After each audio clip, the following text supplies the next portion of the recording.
Hey people, Jacob here at Sutherland Chevrolet in Nicholasville, Kentucky, and I'm here to show you our 2015 Ram 1500 Tradesman. So I'm going to kind of walk around the outside and point out everything I notice. It definitely needs to be cleaned as we just got it, so I apologize about that, but that is something we'll work on. There's a little dimple here under the door where it looks like they may have smacked something with it, or something smacked the truck. So, but other than that, up here it looks pretty good. It just needs to be cleaned. There's a couple little scratches up here above the wheel well as we get closer to the spot in between the hood. And then there's a little spot here as well, a little scratch there, and then scratches as we come up the front bumper. And so here it mainly looks like, there's a couple spots here in the middle of the bumper, and then there's a bunch of bug guts and stuff. The bug guts will clean up, so not worried about that. Over here on the hood, we've also got a couple little scrapes, and as we go around the left side, we've got the scrape here on the front bumper.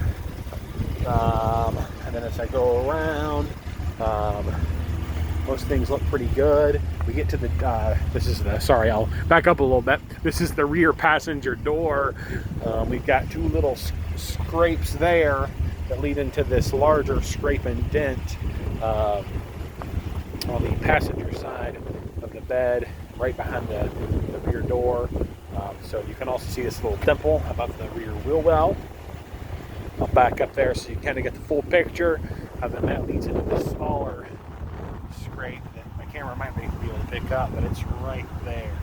So that's the major offender here. The tailgate is in really great shape.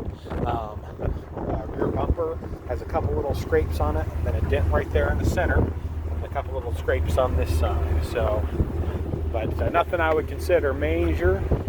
There are two little spots on the inside of the bed that you can see there.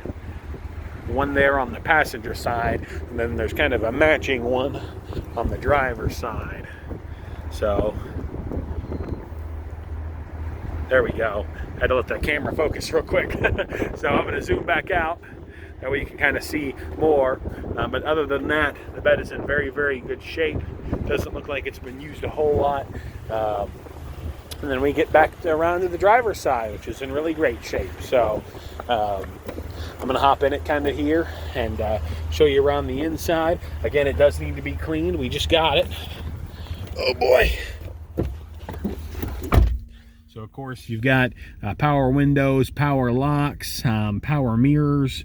Over here on the left side of the steering wheel, you've got your lighting controls. On the steering wheel itself, over here, you got a bunch of buttons that control the digital information display in the center console. And over here on the right side, you've got your cruise control settings. And then on the right side of the steering wheel, so we get towards the center of the dash, we've got your selector for the driving modes. So of course, park, reverse, neutral, and drive. You just turn that to select those. Of course, you have to have your foot on the brake when you're doing so. And then underneath that, you've got your four-wheel drive selector here. And then you've got a little outlet.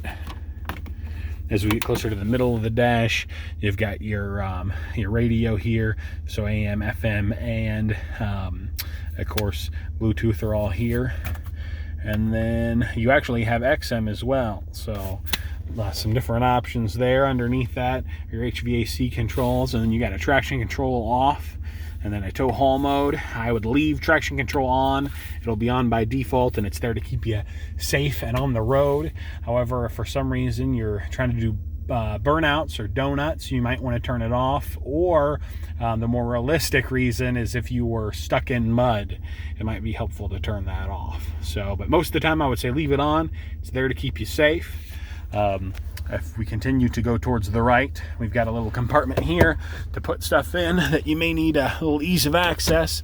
And then underneath that, you've got your glove compartment with the manual as well. So the vehicle smells really nice. I don't notice any weird smells. There are, however, on the passenger side, there's two little spots there that look like potentially little burn holes, but it doesn't smell like smoke at all. Here in the center, you've got the console / seat. So again, needs to be cleaned, and I'll lift that up there so you can get the full view. But it's a very large bench. You've also got some space down here still that you could put coins or keys or anything else you can imagine in. And if I go down to the passenger side, the rear side, you can see here that you've got a ton of space. It's got the full-size back door, so there's plenty of room back here. I'm 6'4" and a little over 300 pounds, so I'll hop in here and just show you, that seat's all the way back, and I've still got plenty of space here.